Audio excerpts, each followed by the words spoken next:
Frome getting better or worse? I think Frome's getting worse. Just look up the street there. All the shops are closing. Better. Is it? Definitely. You don't, but I do. It's getting worse. Worse. Wow. It is. They're taking all the shops away, aren't they? Well, they're just opening some new ones. Do you think a big supermarket arriving in the middle of town is the answer? I think it would help. Well, that will kill off the few shops that are left. Welcome to my adopted hometown of Frome in Somerset. It's a town with a population of around 25,000 and a really vibrant, interesting local atmosphere, which is part of the reason I moved here. But also, as with so much of Britain at the moment, there are a hell of a lot of things that are under threat. For a flavour of that, look no further than the front page of this week's Frome Times. We've got news here of a local theatre which is having a terrible time of it because of local council cuts. The magistrates' court might be closing. Age Concern has shut its doors. The post office is going to go before long. But never fear, a great big supermarket might be on its way. That used to be Frome's main post office. Cleverly, they closed it. They moved it here to the back of this one-stop shop. The problem with private shops is they tend to close, like that one over there. And that's happening to this place, which is going to shut early in the new year, taking the post office with it. And over here is Frome's library. Somerset County Council has said that the future of its library service is now subject to consultation, and there are serious fears that this place is going to close. Cheer up though, we're getting a subway. I think people now in Frome are beginning to see the reality of things. That it takes something like your friend's husband losing his job, or your mum's day centre closing down, or your child's classroom assistant being removed to make you realise that things are going to get hard. I run a craft group here, a group that's used by people with perhaps some physical disability, mental health issues, people who are just lonely and need to get out and about. Right. We got funding from the Community Fund, which is the Grassroots Foundation, which is aimed at supporting community groups just like this. And in actual fact, that now finishes completely in March 2011, and the money will not be available. Nothing runs for nothing. There is always a cost to these things, and it has to be met by someone. I have tried comic relief, I have tried the lottery. There are so many demands on funding these days that it is becoming increasingly difficult. How do you feel about that? Very sad. I think that at the moment in Frome we have the big society.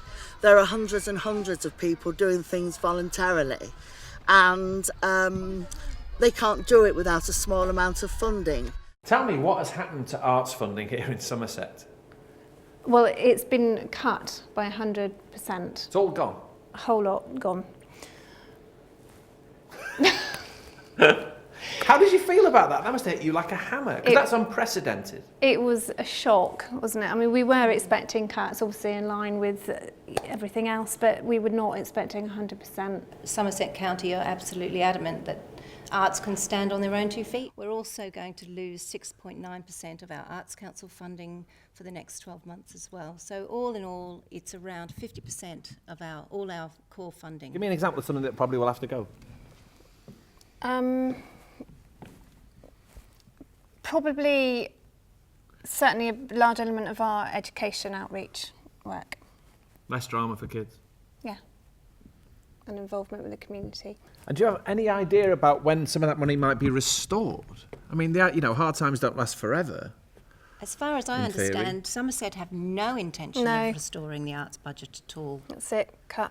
But we are hoping that the petition that we're currently involved with setting up, if we get 5,000 signatures, at least the council will have to debate it, and we have another opportunity to have our voice heard. So with 5,000 signatures, the council has to debate it? It's a legal obligation for them to have to debate the issue. Well, I'll sign. Where do I do it? The local MP here is David Heath. He's a Liberal Democrat, and at the general election he fought a really hard battle with the Tories. I voted for him.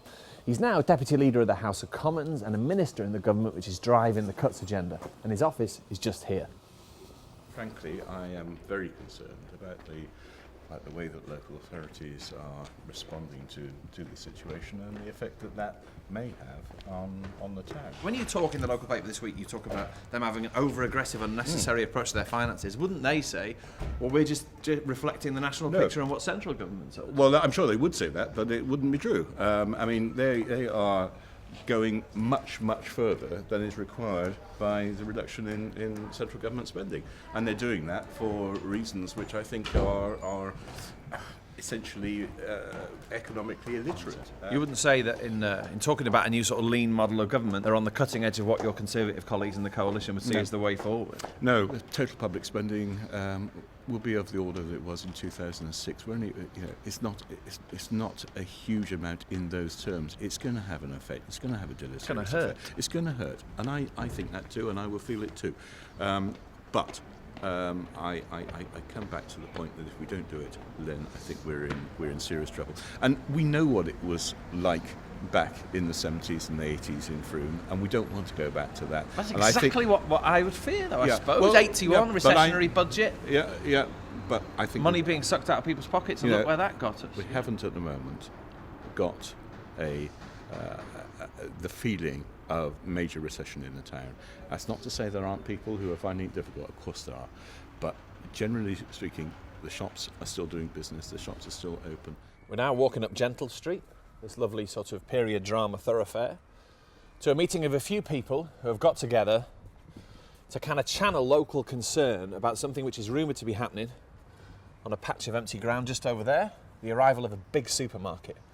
Just pretend it's perfectly normal.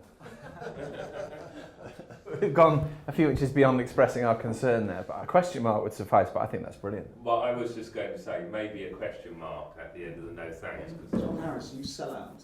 I know. Exactly. My bona fides die with a question mark, don't they? As most people understand it, it won't just be a big supermarket. You'll then have around it those great big chain store, Next, Boots, That's right, whoever type. yeah. There are those in Frome who welcome that and who see the benefit of a supermarket being that it brings in, it acts as a magnet to bring in those other retailers. And the case against? Well, the case against is that Frome is very strong on its independent retail side and has managed to resist the likes of Starbucks and Next and so on hitherto. So it does have a character quite different, for example, from neighbouring towns like Trowbridge, Westbury, Warminster. Especially when you've got Asda and a Sainsbury's. I don't really think it's needed, I'm completely honest. I wouldn't mind some new houses here or something. You should come to the meeting. When is it? December the 1st at the Cheese and Grain. Thank you. The local economy is struggling at the same time as the public realm is being hacked back. And that threatens to create a vacuum in which it's very hard to refuse a big corporate interest like a supermarket coming along to a place like this. Now, this isn't just about clone towns, it's about all sorts of other questions. If funding for things like theatres and community groups like Margaret's is being cut back, are they going to have to go cap in hand to big business for that money? I mean, as Margaret says, the money's got to come from somewhere. I mean, can you go to a big corporate interest with a petition and say, we need money to keep society ticking over? What kind of a vision is that?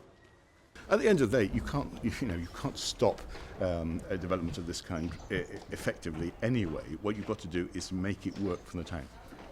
You can't stop it. I think it's not within local people's power if it turns out that enough of them are uncomfortable with it to say, we want something different and more imaginative.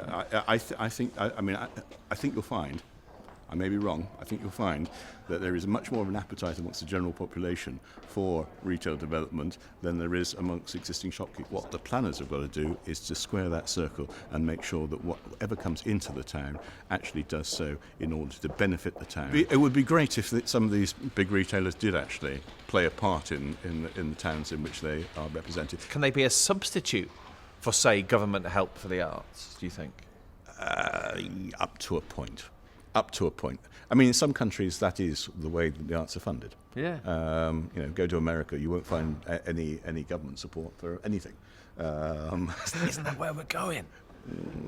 Well, I hope not. I hope not. In Frome, for instance, we've got an amazing range of people doing amazing things.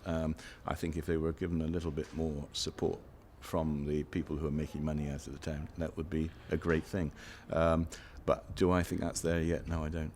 And it's not dependable either, is it? I mean, if the supermarket chain arrives here in a great flurry and hands out money to local arts organisations, that doesn't mean it's going to be there in 2 or 3 years after that. But are local authorities dependable either? It's the evidence that they aren't. Or central government. Or central government. Or anybody. Is anybody dependable anymore? I maybe not. Is that my problem, do you think? That I perhaps want the institutions of the state to be more dependable than the real world suggests they can be?